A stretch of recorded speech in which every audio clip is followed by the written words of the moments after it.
Hello and welcome back to the channel. Today I'm going to be looking at Pentatonix's Mad World. And as always with Pentatonix reviews and analysis and reactions, I'm going to have you guys put your comments in the comment section below. I have looked at this video a couple of times around Christmas, and so I'm a little bit familiar with this song, but it's been a while since I've seen it, so I'm sort of going into it a little bit blind again. So I look to you guys to help me out a little bit about what's going on in the song, things that you notice. Again, put your timestamps in the comments. Let's start a conversation as we always do.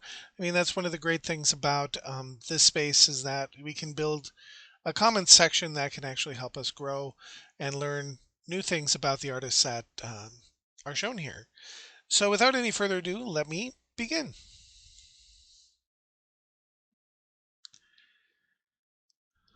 All around me are familiar faces, worn out places, worn out faces.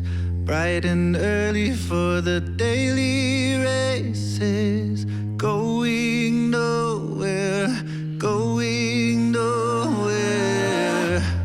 Their tears are filling up their glasses. No expression, no expression. Hide my head, I wanna drown my sorrow. So one thing I'm noticing, and again, I haven't heard the original of this song. I don't believe I have. But one of the things that I'm really drawn to in this song is their ability to use dynamics to sort of throw stuff at you and take it back. It's like little waves of sound that come at you. And the idea is that it sort of builds this intensity. I mean, it's Mad World, right? So things aren't really going so well for this person because if it's a mad world, then obviously not. But um, the whole idea of this whole notion of all this noise going on in someone's head or in the world around them, and how we navigate that is quite an interesting feat to bring about musically. And they're doing that by using silence and also by using the building of the what some people I believe have called the wall of sound, and being able to manipulate that so that it comes in fast and it crescendos and decrescendos pretty quickly, so that you get that intensity moving in and out of this sort of wave of anxiety that might come in and out of something. So that's how I'm sort of viewing the concept of the Mad World. Please put your comments down below and we will continue. No tomorrow, no tomorrow. And I find it kinda funny, I find it kinda sad. The dreams in which I'm dying are the best I've ever had. I find it hard to tell you, I find it hard to take. When people run in circles, it's a very, very... So before the chorus starts in here, one of the things that I've noticed Pentatonix do, and I've talked about it in other videos, is how they'll bring people out of their registers a little bit. So especially like the basses, you'll notice there that Matt is singing in a register that is normally not his. It's in the higher ranges of where he would normally be. And this is something that I've heard Pentatonix do consistently, is they will play with people's registers and where they're placed, because again, you get a different tone. If Mitch were to sing that, it would sound different than when Matt sings it because of the way the vocal cords are designed. If I were to sing that section, it would sound different. There would be a different stress or strain on my vocal cords than there is when he sings it. And I'm not saying he was straining or stressing, but it's at a different part of his register. So his vocal cords are stretched differently than mine would be, or Mitch's would be, or even Scott's would be. And so using those that change, and they did this with Avi a lot, like in Hallelujah, he was singing really high. And so you get a different sound quality that is important, especially again if we're looking at Mad World and anxiety and stuff like this. People will start pitching upward When people get angry, they pitch upward. When people get nervous, they pitch upward. That sort of stuff. And so these are just little things I'm picking up on in here. And it's also interesting to see when you're listening to how the chords underneath are structured, they're actually very wide. A lot of fourths and a lot of fifths. If I'm wrong on the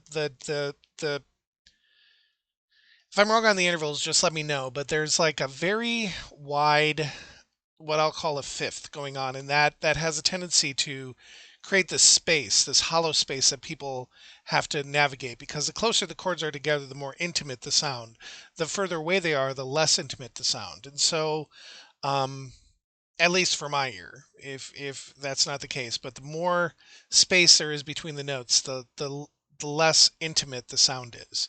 And it's very interesting to see how that, as this started building, the harmony started building, that that emptiness of the chord structure sort of struck me. And so I'm going to go back a little bit, and we'll play this again from where this begins. And here's one of the things I noticed also, and I do apologize for going on and on about this.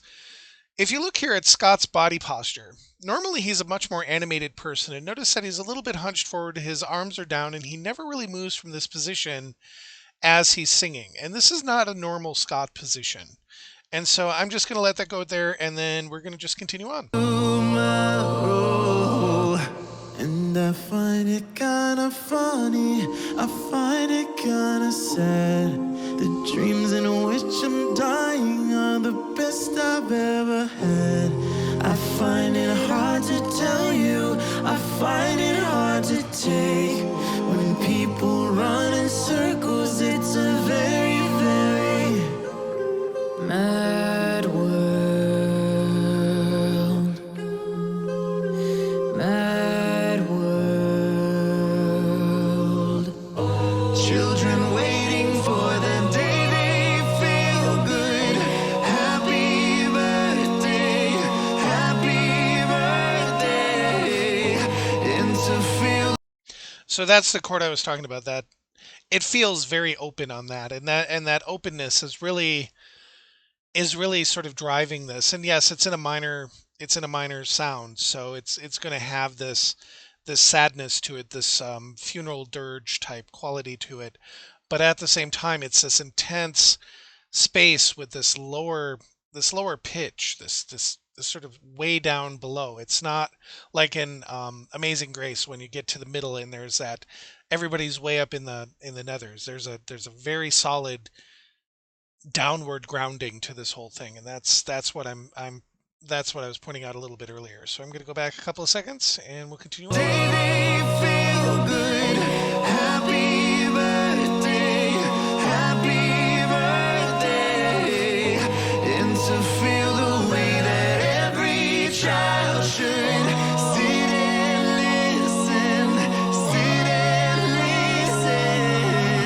listen. Went to school and I was very nervous. No one knew me, no one knew me.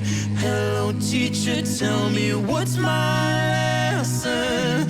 Look right through me, look right through me. So I'm stopping again. I'm going to try not to get a copyright on this one, but if it goes through, I'll try to petition and get it back on. But again, one of the things that I've noticed over time with pentatonics is that they use silence really, really well. So right where Mitch comes in and he sings, "Look right through me," there's nothing underneath him. And just before, there's just the echo that was put on to the other voices has just begun to completely fade away. That's what I'm hearing. And when you take away all that sound in this other, you take away all that extra harmonies and all the other voices, and then there's just one person coming through, it emphasizes that person, obviously, because there's no one else singing. But it's deliberate. One of the things that, again, I always mention is that when they make music, and when most people that I follow on this channel make music, they're very deliberate in the choices that they make. They're talented and skilled enough to be able to make decisions that are artistically clear and are attainable. So they're not thinking, can I hit that note? They're thinking, I can do this note because it's going to do something, and it's going to build the group in. It's going to build the message of this group, or let's say in another artist, it will build the song, and it will envelop the song's message, and it will deliver that better. And so this is one of those things that makes them a multi-million dollar group, because they're able to understand each other's limits, and their limits are wide enough where you can call upon them to do almost anything. So I'm going to go back a couple of seconds and we can see that again. No one knew me. Hello, teacher, tell me what's my lesson. Look right through me. Look right through me. And I find it kind of funny. I find it kind of sad. The dreams in which I'm dying are the best I've ever had. I find it hard to tell you. I find it hard to take. When people run in circles, it's a very, very. So I'm going to go back a couple of seconds so they can do. But again, one of the things that they also use is the use of unison. And I've talked about this in Hallelujah and the Sound of Silence, and well, actually, I think it was in the Sound of Silence, where they use unison to actually reinforce a point. So where before we had Mitch just coming through the silence and moving into that, making that statement with just that line from the song, here we have everybody coming together to make that same note on the same message on the same note. And that to me always is, whenever they go into unison, it always pulls me out of whatever the message is in a good way, and it helps emphasize stuff. I teach writing for a living, and I used to do writing, and the whole concept of whether or not you bold something or italicize something or you underline something, it all has different meanings. If you do something in all caps, do you do all caps with bold? I'm going to advise you never to do that. But italicizing and bold and italicizing, and what does that actually do to draw your attention to something? Here it's the same thing. Instead of bolding and italicizing, you can look at this use of unison as bolding and italicizing, and the use of just a singular voice like Mitch is just italics by itself. And to me, that again is that those decisions, those little decisions in the arrangement that help drive this message home. And so I'm going to back it up, and then we're going to continue on. It's hard to tell you. I find it hard to take. When people run in circles, it's a very, very mad world. Mad world. Mad world.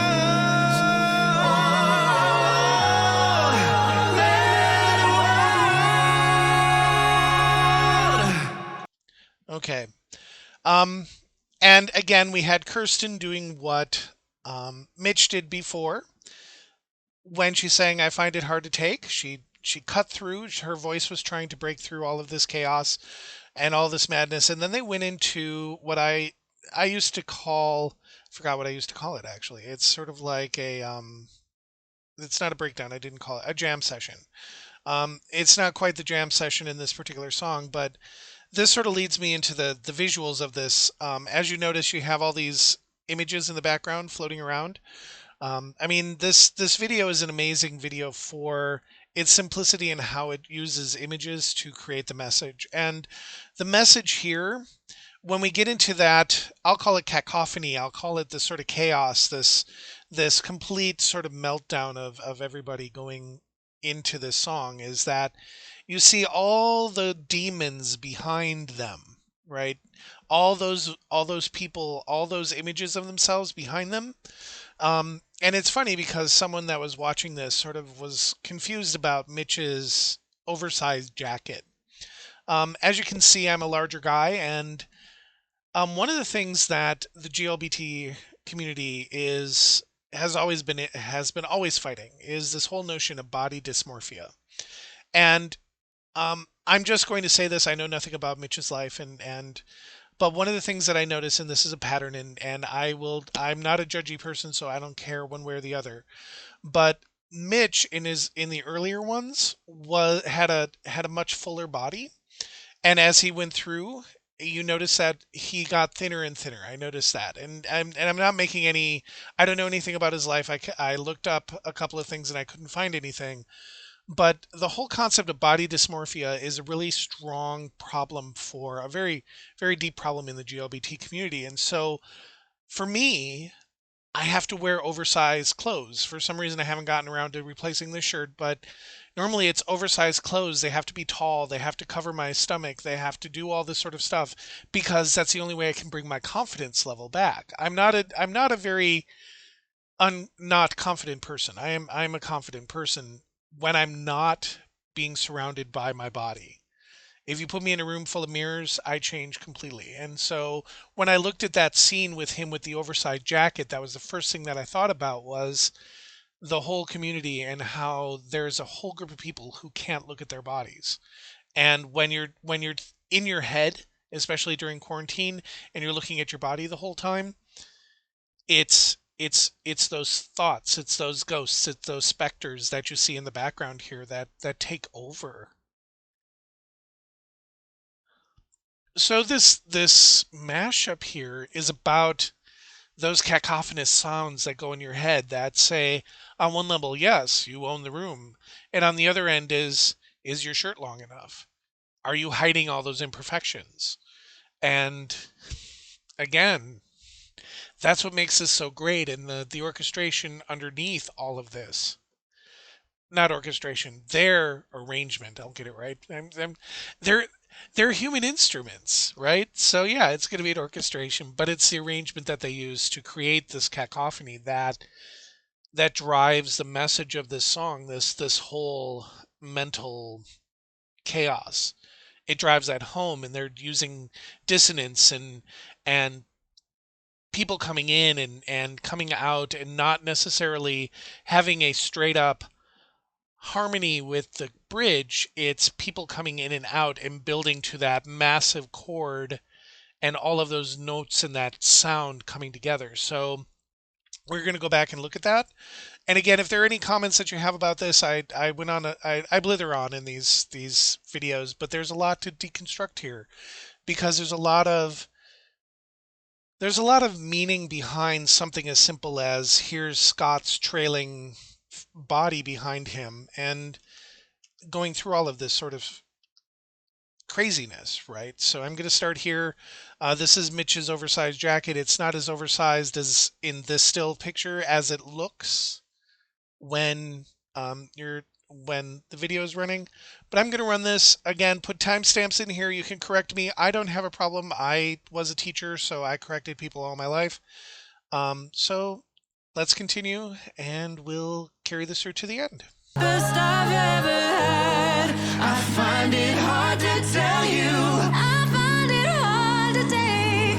When people run in circles, it's a very, very mad world. Mad world. Mad world.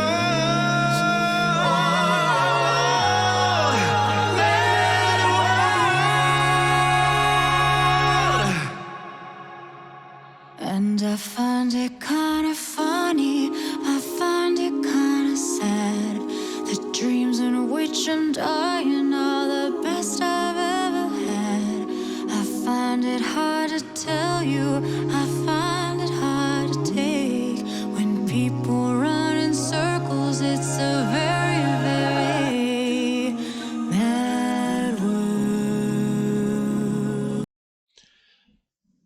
I love this part of Kirsty's voice. I mean, in other songs, she's usually working with Mitch to do this higher end of the songs. And one of the things I love about Kirsty's voice is that she's really good at this middle section. And a lot of them, actually all of them, are really good at the middle sections of their ranges. We all love them for their highs and the basses. We love them for the lows, and even Scott we love for his lows.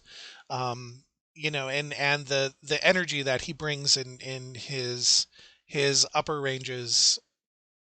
But again, it's this sort of conversational tone that people strive for in singing that they really excel at, as well as these other ranges. And here they're telling us all these,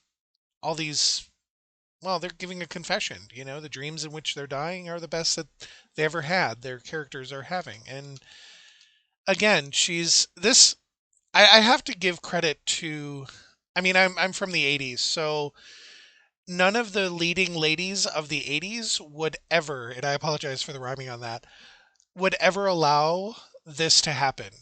This type of close up is not something that leading ladies of my childhood would ever do. The lead women of all the shows. This sort of exposure, this sort of bringing everything to light is not something that they would do. Doing an extreme close up like this is not something that that generation of women would do. And you can take this out in the comments. It feels sexist, and I understand that, but time is different. And so when we're talking about people deconstructing themselves, doing a scene like this where you are exposing your entire face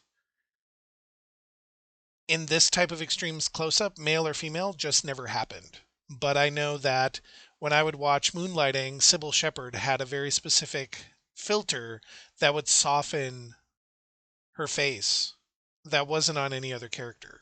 So again, you can take it out in the comments, but this song is about laying bare all of those insecurities that people have, and having those voices, those nagging voices of insecurities coming out, right? And that the stuff that we don't like. And so this is something that I mean, I don't know what her confidence level is about her body as a person, but the person that she's presenting here, this is something that I would sense is something that she wouldn't normally do. This character that she's playing wouldn't normally do, is to have a camera that's 4 inches from her face or zoomed in to her face like this. So I'm going to go back again, talk about it in the comments. This is your space. I don't have a problem being wrong. Just keep it kind, to the best of everybody's ability. But I'm going to back it up, and we're going to go through Kirsty's section again.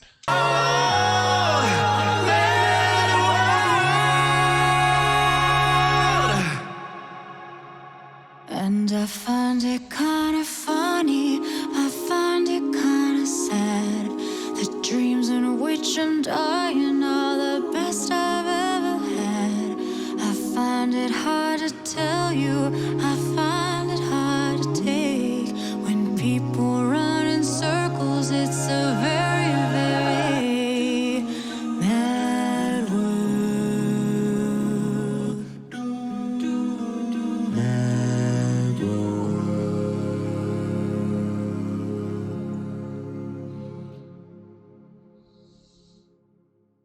all around. It's very interesting with having listened to all these basses, Avi and Matt, and my friend had me listen to Home Free, so I apologize. I'll have to wait a little bit on reacting to that, so it's a little bit fresher. Um, but it's very interesting because when Matt hits that last note, I'm like, oh, that's not that bad, right? It's just a note, and then you sing it, and you're like, oops, it's a little lower than you think. So again, this is Mad World by Pentatonics, and I haven't been doing this for a couple of months. I've had a couple of projects that I've been working on, and of course, they're still not done, but I do want to get more content out to you guys. But again, use this space to talk about stuff. I anticipate being wrong. I don't.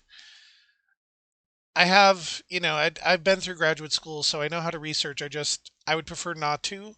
And you guys have an attachment to this group that other people may not have. I'm near 50, so I don't attach to groups in the same way as I did 20 years ago or 30 years ago.